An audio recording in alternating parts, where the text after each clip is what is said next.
Flamingo chef, show us what you got with cocktails and dishes that hit the sweet. Hey guys, Bill the Kansas Flamingo chef.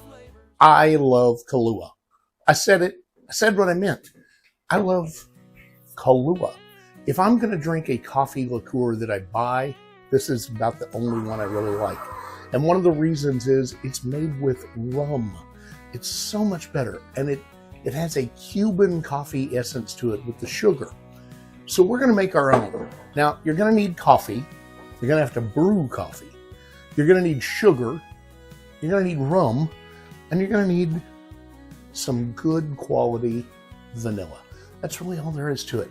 So the first thing to do is brew a cup of coffee. Now, I'm actually combining two coffees, and I'm brewing them very strong. So I'm using my Keurig, and on the 8-ounce setting, I brewed a cup of this, which is American Dirt from Free Reign, a very strong coffee, very good.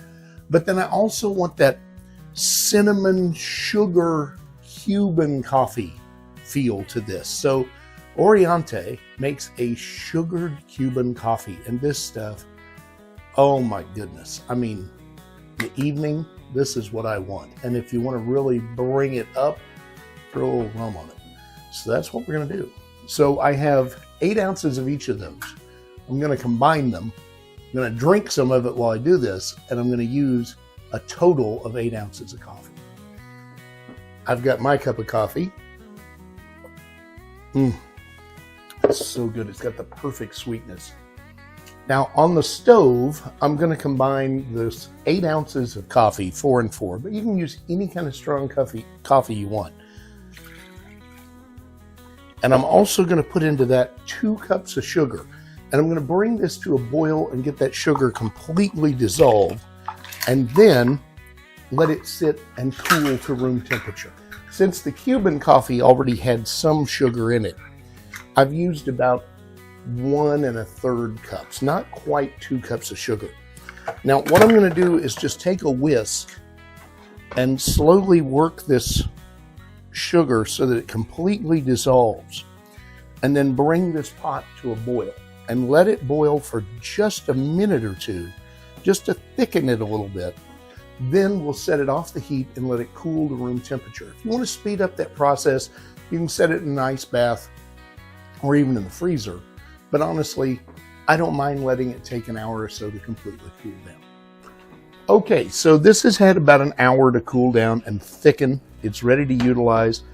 This part, you're going to need rum and vanilla. Now, if you'd like to add other flavors to this, you can. I mean, I'm sure you've all seen the chili Kahulas and some of the others that are on the market, and you can add any of those flavors to this when you boil this down, or even in the process of bottling.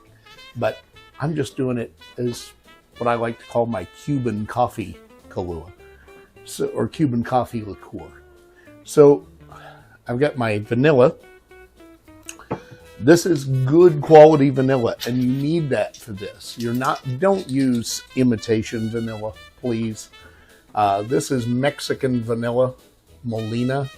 You can get this at good grocery stores or Mexican grocers. I'm going to use a full tablespoon of this, and that sounds like a lot, and it is, but I want that flavor. So that's going to go in. For this, I'm going to use 2 cups of rum, but I want a combination of flavors. I want some more of that vanilla and the spice. So even though I'm not a big fan of this stuff, it works great in this. So I'm going to use some of this, but mostly just a plain aged rum. Now you can use a white rum if you'd rather, but I like the flavor of an aged rum. So I'm going to use 2 full cups, but first I'm going to use about 1.5 cups or 1.25 cups of the just the aged rum. So to that, I'm going to add about 3/4 cup of the spiced rum. In this case, that being the Pirate, right? But you don't have to use Captain Morgan. You can use any rum you like. All right, so that's all that goes in here. We're going to take a whisk and just kind of Mix this together real good. The only thing left to do now is put it in a bottle. Now, I like these swing top bottles because they're very convenient. And you can find these on Amazon. You can find them all over the place. But they're, in fact, you can find them sometimes at your grocery stores or Walmart.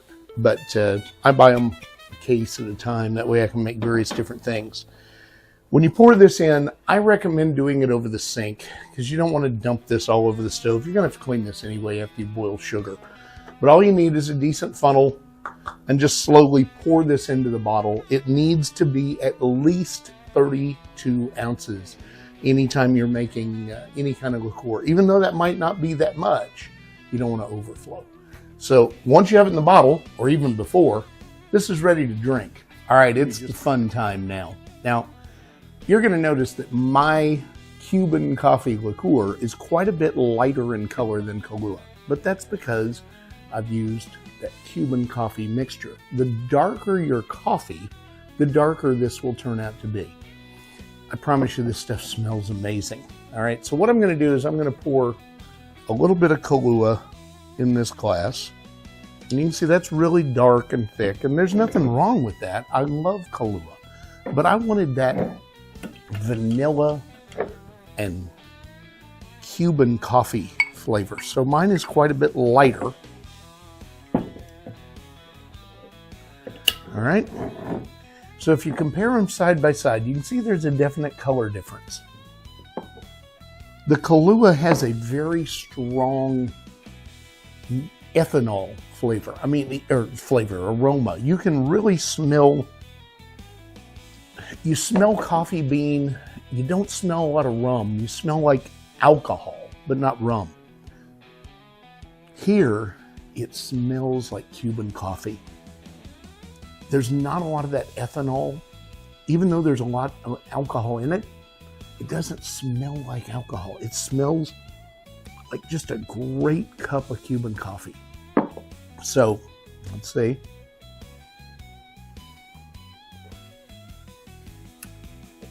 Don't get me wrong, I love Kahula.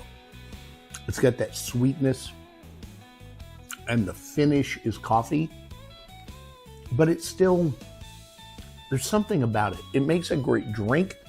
I love it with vodka as a Black Russian, but by itself, the sweetness overpowers the coffee flavor. So let's see what this is. Oh, that smell.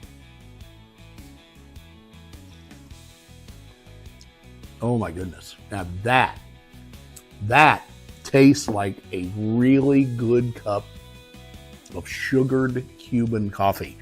That is so good. Now you could actually put more coffee in this. In fact, the next batch I probably will. But I've made it this way a few times and I like it this way. But again, the stronger coffee you use, the stronger coffee flavor you will have, right? Don't be afraid to play around with this. Do your recipe however you enjoy. But at the end of the day, it's all about having fun, enjoying what you're making. Eat fabulous. Drink fabulous. Drop me a line if you'd like me to make something. Bill@KansasFlamingoChef.com. Visit the website, KansasFlamingoChef.com. I don't care if it's food or booze or a non-alcoholic drink. If there's something you'd like me to make that I can figure out how to do, we'll do it. And I'll see you on the next one. It's almost springtime. We'll be out on the golf course again and also visiting some more places in the Wichita area for those of you who feel like dropping by. We'll see you soon. In the heart of Kansas, under sky so clear, lives a chef with a flair, bringing folks some cheer.